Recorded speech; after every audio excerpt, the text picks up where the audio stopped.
The Peterborough Chamber of Commerce proudly presents the 2021 Power Hour, a series of interviews with our elected officials, proudly sponsored by Cogeco and your TV. Hi, Stu Harrison, and welcome to the Think Tank. It's a pleasure today to welcome the County Warden, J. Marie Jones, to the Think Tank. Welcome, Jay. Well, thank you very much, Stu. Good to be with you. Great to see you. I'm looking forward to this year's Power Hour when we get the four of you together to talk about issues. And that's exactly what we're going to be doing today, is just kind of running through some of the things that are more county related. But obviously the pandemic is the place to start because it has occupied all of us for the last year, pretty much a year now ago today as we're recording this. So give us a little bit of a perspective, from your point of view of what we've all been through over the last year. Well, I think I guess it's pretty similar to what everyone else has been through. It sure was a shock, I think, to everyone. Now, our staff at the county, of course, are working from home, and they have been for as much as they can. But, as much as it's been an inconvenience for everyone, and it has, there's no getting around that, I think it's also had some good aspects of it as well. I think people have gotten to know each other. I'm talking about county and the local, etc. People have gotten to know each other a little bit better. They've communicated perhaps more than they normally would have. Meetings have been on YouTube, where we used to, I know at our township or at the county, where we might get 2 or 3 people at a meeting. Now we have 70 people at a meeting or 200 at a meeting. So those kinds of things have, I think, helped communication. And, everyone's working hard. Because you're working from home does not mean you're not working. Yeah. Well, and a lot of that will not change, and that's all for the better, right? The improved communication, the improved access, that sort of thing has all been good. Talk a little bit about the relationship with public health. I mean, they've certainly shone in the last year. Hey, I think we've all learned some lessons there, and standing behind public health and sort of learning to appreciate the role that they've played in the work that their staff has done over the last year. Been amazing. I think before this happened, I can just speak for myself. I guess we knew public health was there, and we respected Dr. Salvatore, what she was doing, but nobody really had a really heavy-duty look at the responsibilities they have. And I've told her this more than once, unbelievable how she's handled this whole situation. She has taken the bull by the horns, and she has shown leadership like I've rarely seen in this area. And she needs all the pats on the back she can get. I mean, it's so easy to reach out and point fingers at people or deny that this pandemic is real. I mean, it's time that everyone became part of the solution, not part of the problem. Yeah. Don't keep pointing. What would you do if you were in charge of trying to lead this? Nobody knows. Nobody's been through this. So, to Dr. Salvatore, a pat in the back. She's really been great, and we've learned a lot from her. I think we could say that, from the Prime Minister on down, and you and I have been on so many meetings in the last year where we were literally trying to figure it out. Like the people coming into this area to their cottages. Remember a year ago when we were all so worried about the spread of the virus, and how do you set up a border crossing at Duro-Dummer Township? We didn't know. We were trying to figure it out, right? So believe me, I was getting threatening phone calls, so many that I had to kind of take away my home phone number, all because during the peak of this, we were asking people from Toronto, the GTA, who had cottages up here, please just, we're all in this together, but we have to stay apart right now. So, if possible, just everyone stay home. And well, my goodness, the world ended. Yeah. I had calls from some very prominent, well-to-do people who were ready to kill me because I had the nerve to say you weren't welcome at your cottage. Well, nobody was saying that. Yeah. We were saying, let's keep the virus away from everybody. Yeah. But yeah. Well, we've all learned lessons. I mean, we've even swung the pendulum now, as a Chamber of Commerce to talking about giving more responsibility for business. As long as they're following, again, public health rules and regulations and protocols, then everything is relatively safe. We're not saying never again a lockdown. At some point, that's got to be a tool in the toolbox. But at the same time, there's got to be a balance there. If people can operate safely, then they should be allowed to do so. So it's been a tough go trying to figure out exactly the right things to do, the right things to even say sometimes, right?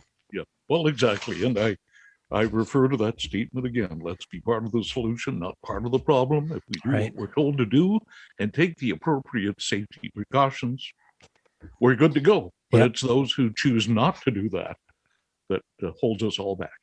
Well, and speaking of referring to statements, you are locally famous for your "we're all in this together" statement. Well, Yes, I wish I could have had the copyright on that. Copyright. What were you thinking? How did you know? You used to take great delight in the pens that I had made up that said, we're all in this together. And that was long before all this.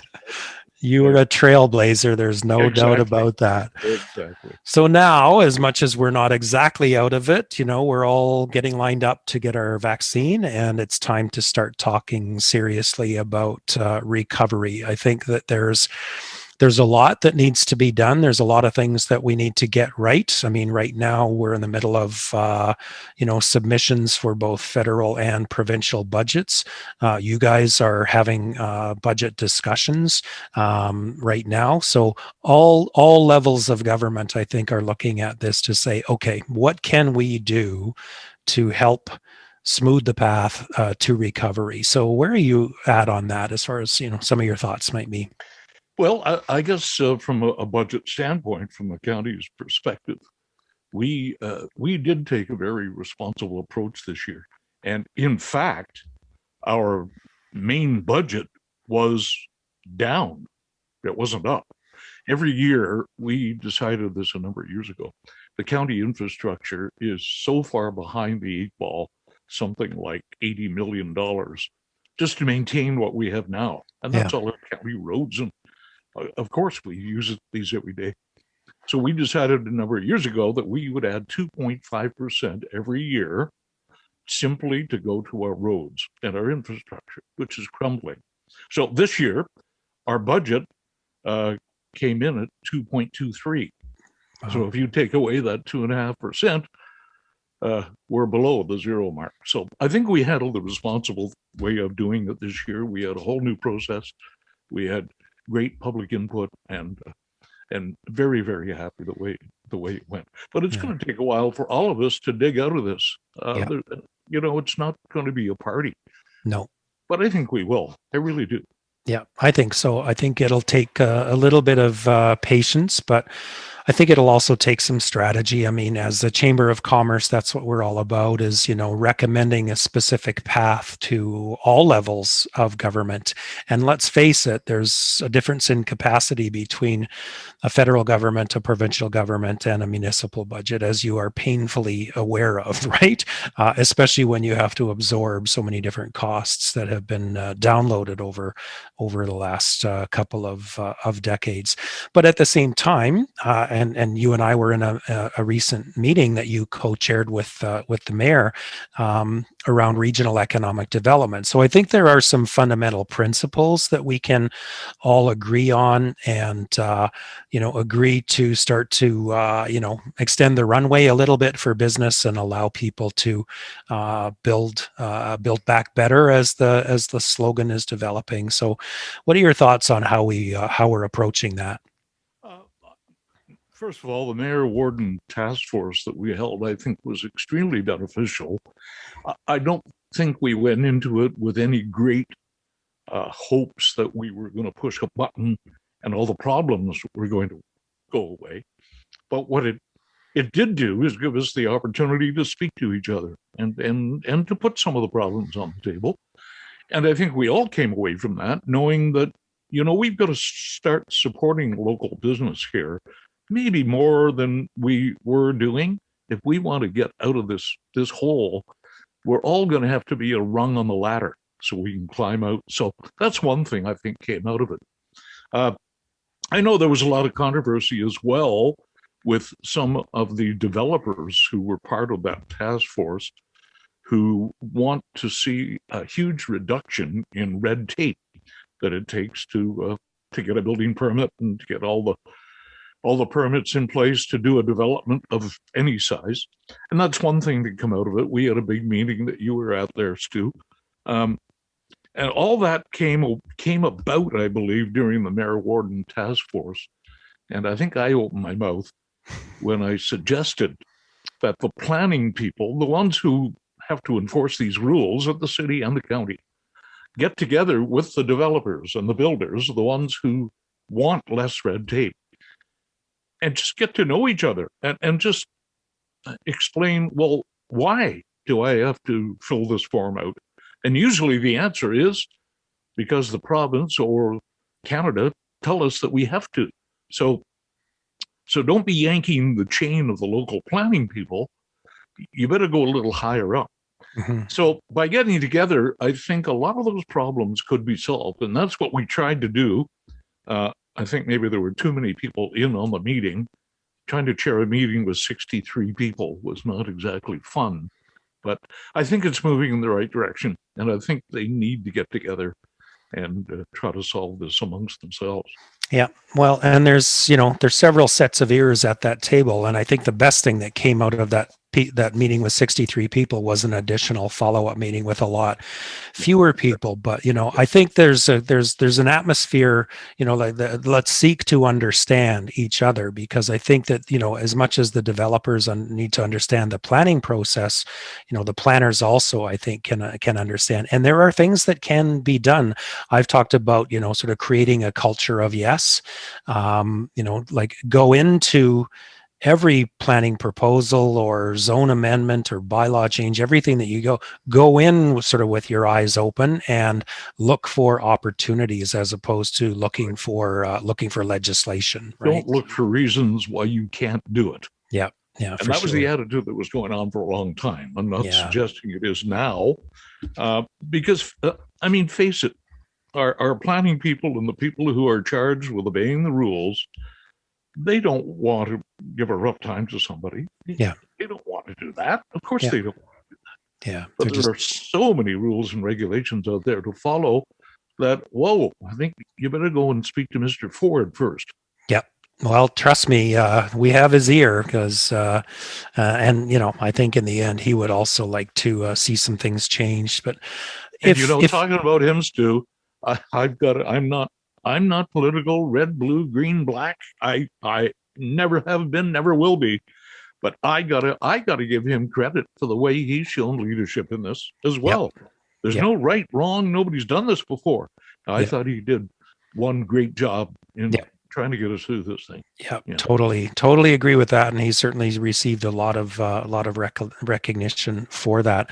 When it comes to the economy of the township, I mean, fortunately, this area is built on some pretty fundamental building blocks. Manufacturing, it ain't what it used to be, but it still is one of the four pillars of the local economy. Government itself, we've got government offices, we've got school boards, we've got hospitals, we've got post-secondary education. There's a lot of public money that is, fed into the local economy. And then there's agriculture and tourism, which is really where the county lives.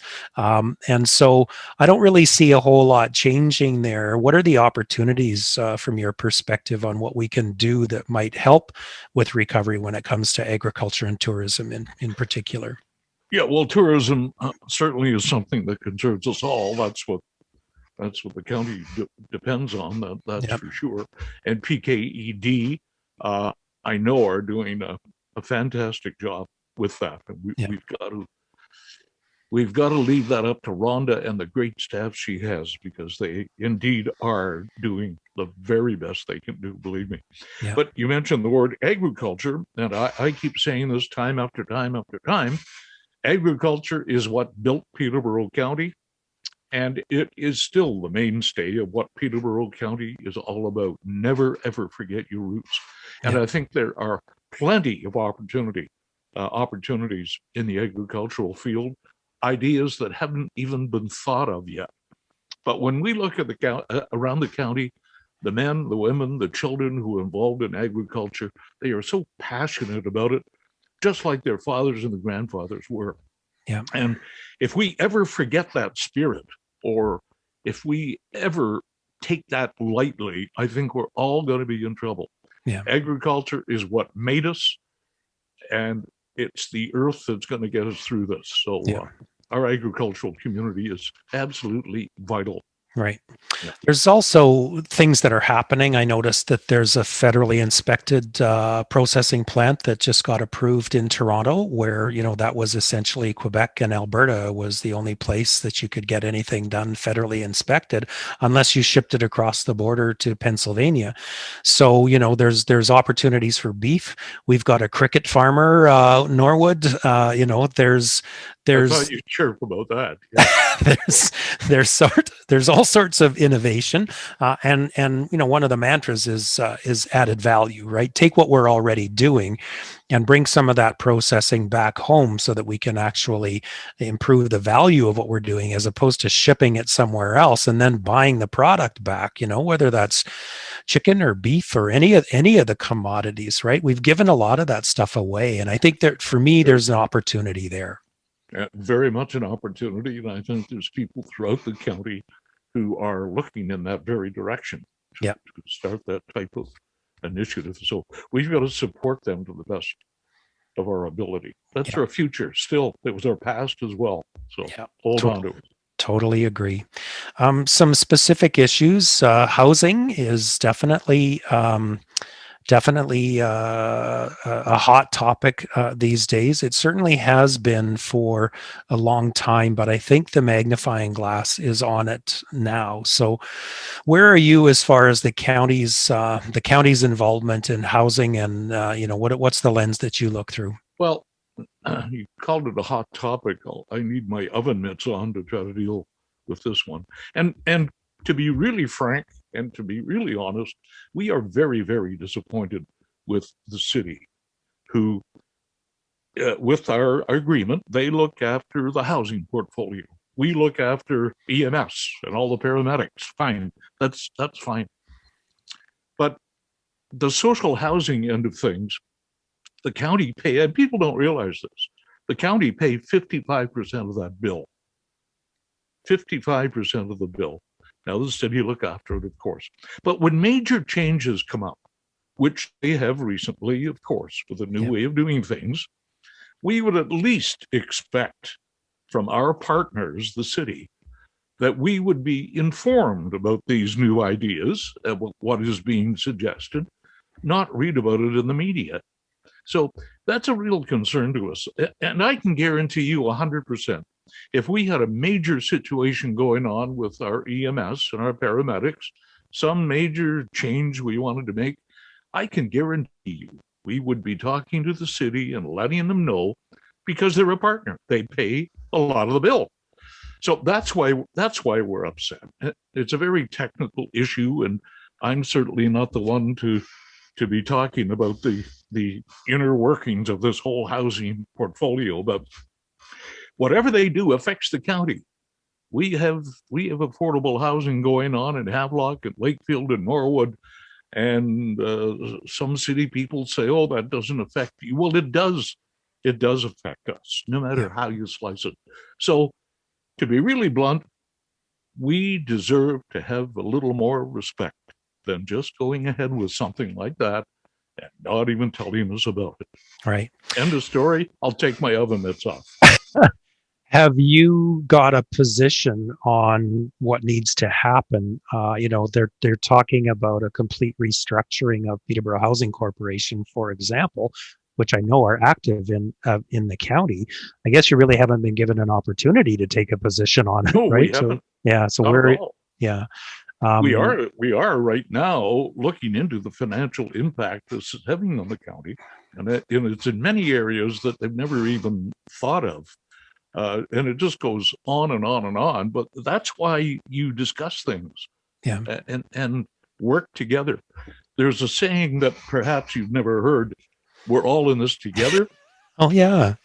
I have It's a not. pen. It's not. We're all in this together whenever we feel like it.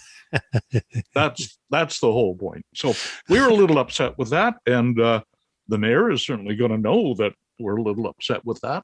Yeah. And I would hope that this will stop moving forward. The county and the city are joined at the hip, whether you like it or not. Right. And we've got to start talking to each other. This is silly. It's like dealing with a high school crowd or something who don't trust you. I mean, come on. Yeah. So, and joint services, I mean, there's a lot that you guys do together as well. So it's not like the precedent or the communication channels aren't already there. I was looking at your agenda from last week's meeting. I was really surprised. It's 375 pages long. I know you don't need me to tell you that. The agenda is 9 pages long. I know. And I was looking at the issues, and ironically, housing isn't on it. Peterborough and the Kawarthas economic development, the draft budget, infrastructure report, the paramedics report, the waste management report, finance report, the staff reports. It's a big operation. I don't even know if that's a question, but it's a big operation.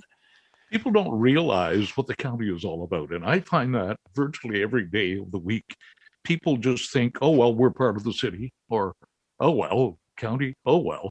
They don't realize the system of government that we have here. Not everyone, but many people don't. It's a 2-tier system. So the county isn't like the city. The county has 8 municipalities, and they have their own little jobs to do, and we respect those little jobs that they do, and the county has their own little jobs that we do. And it all meshes together, and we work together with 8 townships. So it's not like the city. They're a 1-tier government system, and what they say goes, and we have many more steps to follow. And our system has been around for many, many, many years, long before anyone heard of the city of Peterborough, by the way. Yeah. Well, I know the county seat was in Warsaw. I'm sure you know that. Well, at one time, my seat is still in Warsaw. I'm sitting there. Yeah. I knew that was an opening that you just couldn't resist. Exactly. If you can't smile, what can you do, Stu? True enough.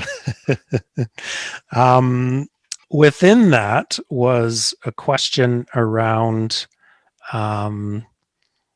No, I've lost my train of thought. It was something to do with the staff reports, but I'll just move on.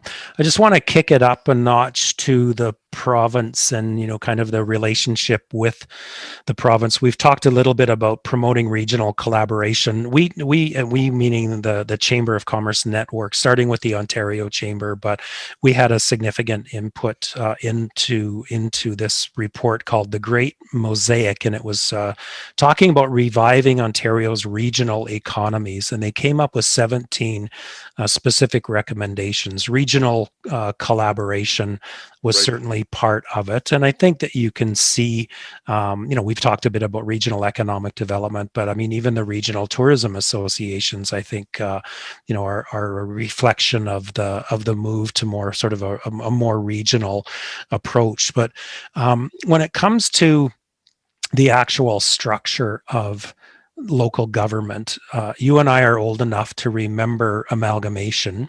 Harry Kitchen, Doug Armstrong came up with a report that recommended the amalgamation of, I think it was 18 townships at the time, down to 9. City of Kawartha Lakes was Lindsay and numerous townships, and they went a different direction, amalgamating into one government entity. Do you ever sort of reflect on that? Do you think we did it right when it comes to how we responded to that report? Yeah, I certainly remember all that kerfuffle at the time. That was quite a thing to live through. And indeed, I do think we did it right. Losing the identity of rural municipalities is maybe easy to do on paper, but it's not easy in other ways. I mean, people have fought and died and worked the fields in their communities for years, and they identify with it. It's part of our past, and never forget your past. So I think Peterborough County did that exactly right. We eliminated half the municipalities, and really made it work. And you know, when you talk about amalgamation, it's more than just physically doing it. I think we have a great system going right now at the county by amalgamating ideas. And by that, I mean, we are members of the Eastern Ontario Wardens Caucus. And we've been the leaders in forming that group to start with, as a matter of fact. I had the honor of chairing that caucus 1 year, and I think I vice chaired it a couple of years. But that consists of 13 counties in all of Eastern Ontario, right from Kawartha Lakes right to the Quebec border. And we meet regularly. We have common denominator issues that we all fight for. And we've had tremendous success. We get a great deal of respect from the provincial government and the federal government on this. And we have certainly shown that we can share ideas, and we represent like 500,000 people. And they listen to us when we say something. Mm-hmm. And our big thing right now, of course, is broadband. Yeah. And that's how we're fighting for that. I have the honor of chairing the Eastern Ontario Regional Network, which is an arm of the EOWC. And our main claim to fame is getting high-speed internet for all of Eastern Ontario. And we're fighting to increase that. We had a project 10 years ago that built a highway across Eastern Ontario to allow us to tap into it. That's when most people had dial-up. We are now starting our cell gap, filling our cell gap problems in Eastern Ontario. That's going on now. Mm-hmm. And we're also fighting for our 1 gig project. And that's to put fiber to every house, 95% of the houses in Eastern Ontario, because we know how important that is.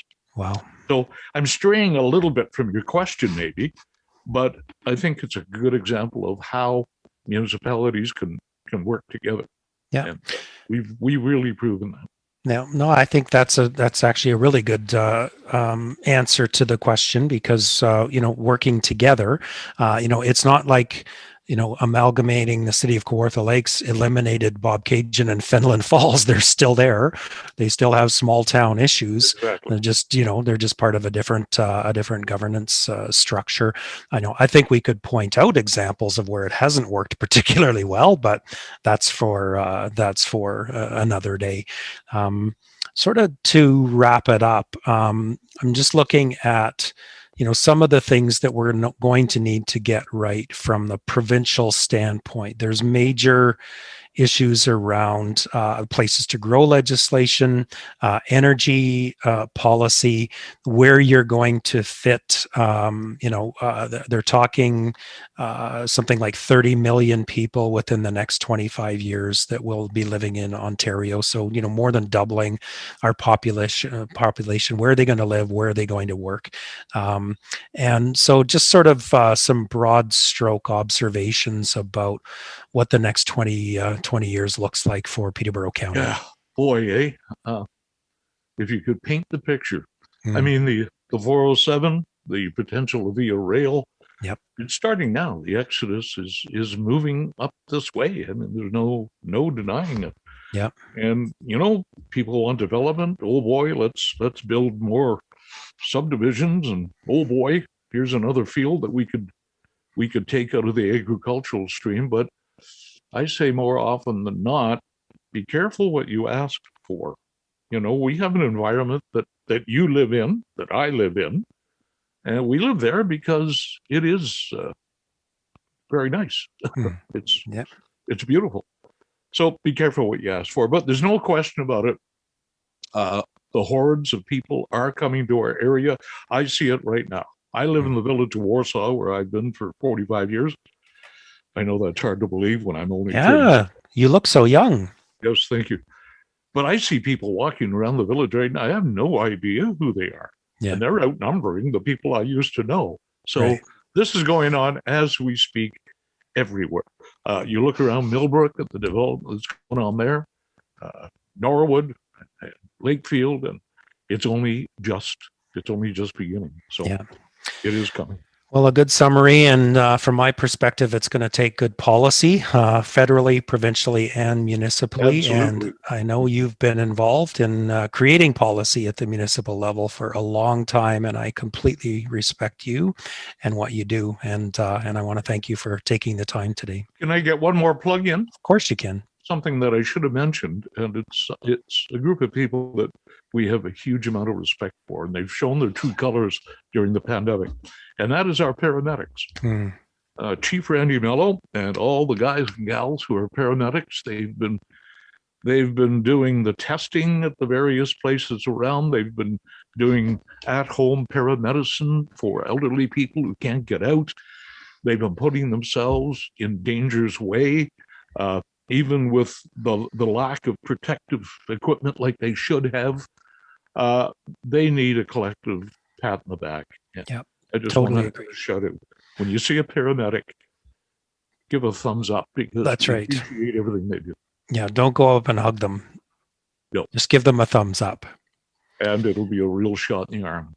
Yeah, for sure. Well, hey, as somebody who's married to a nurse who works in long-term care, I think you and I are both pretty familiar with our frontline workers. It's been a real test for them, that's for sure. So well said. Well, Stu, it's been a pleasure. It's been a pleasure being on the same screen as you. We're kind of used to being face to face, but I guess that's not going to happen for a while. Yeah, for sure. Thanks, Jay. Thank you. And that is the Think Tank. Thanks for tuning in. Our Think Tank episode is brought to you by Merit Precision Molding, Microwave Peterborough Whitby, Canopy Support Services, and TD. The 2021 Power Hour, podcast, videocast, signature event.